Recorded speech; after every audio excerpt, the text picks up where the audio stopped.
Hello students, dictation 5 second बाद शुरू होगा।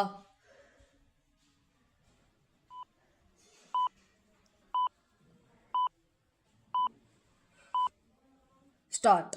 यह सुखद है कि लोकसभा में नेता प्रतिपक्ष राहुल गांधी ने देश में बढ़ते वायु प्रदूषण का जो विषय उठाया उस पर सरकार चर्चा करने के लिए सहर्ष तैयार हो गई। यह भी सुखद रहा कि राहुल गांधी ने वायु प्रदूषण की गंभीरता को रेखांकित करते हुए यह कहा कि इस मुद्दे पर आरोप प्रत्यारोप नहीं होना चाहिए, बल्कि सभी को आम सहमति से इस पर चर्चा करनी चाहिए ताकि देश को दिखाया जा सके कि हम मिलकर काम कर सकते हैं। वायु प्रदूषण एक ऐसी समस्या है जिसका समाधान सभी को मिलकर करना होगा। इसमें केंद्र और राज्य सरकारों के साथ आम जनता का सहयोग भी अपेक्षित है।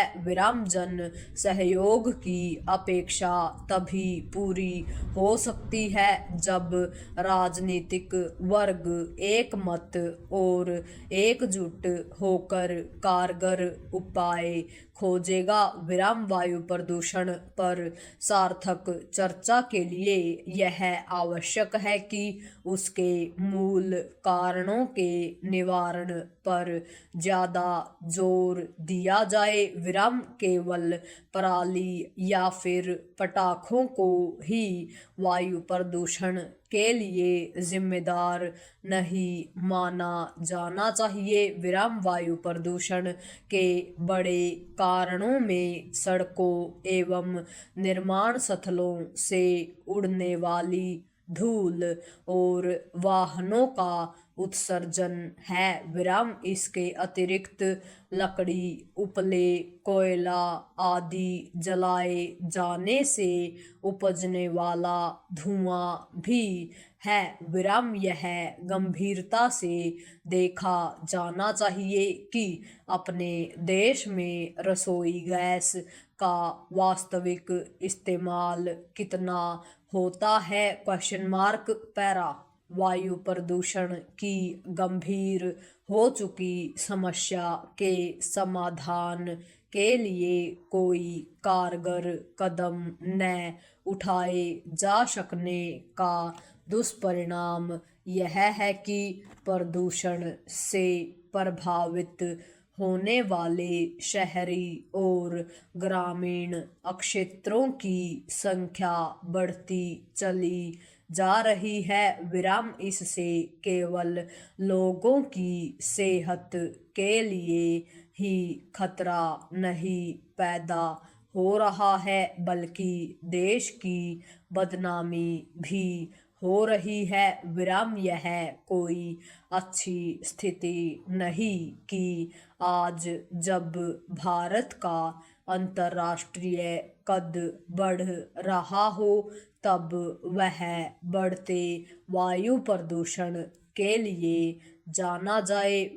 उम्मीद की जानी चाहिए कि वायु प्रदूषण पर संसद में न केवल सार्थक चर्चा होगी बल्कि उससे ऐसी कार्य योजना को तैयार करने का मार्ग भी प्रशस्त होगा जिस पर अमल के लिए केंद्र और सभी राज्य सरकारें गंभीरता का परिचय देंगी।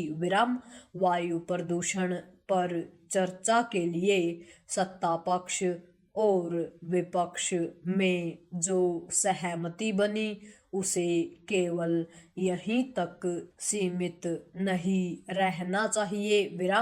राष्ट्रीय महत्व के अन्य ऐसे विषय भी खोजे जाने चाहिए, जिन पर बिना किसी दोषारोपण के आम सहमति के साथ संसद में चर्चा हो सके। विराम संसद में बिना आरोप प्रत्यारोप चर्चा की आवश्यकता दोनों ही पक्षों को महसूस करनी चाहिए, क्योंकि अब शायद ही कोई ऐसा मुद्दा होता हो जो दोषारोपण की भेंट चढ़ने से बच पाता हो। विराम स्मरण करना कठिन है कि इससे पहले पक्ष विपक्ष में कब किसी विषय पर आम सहमति बनी थी और दोनों के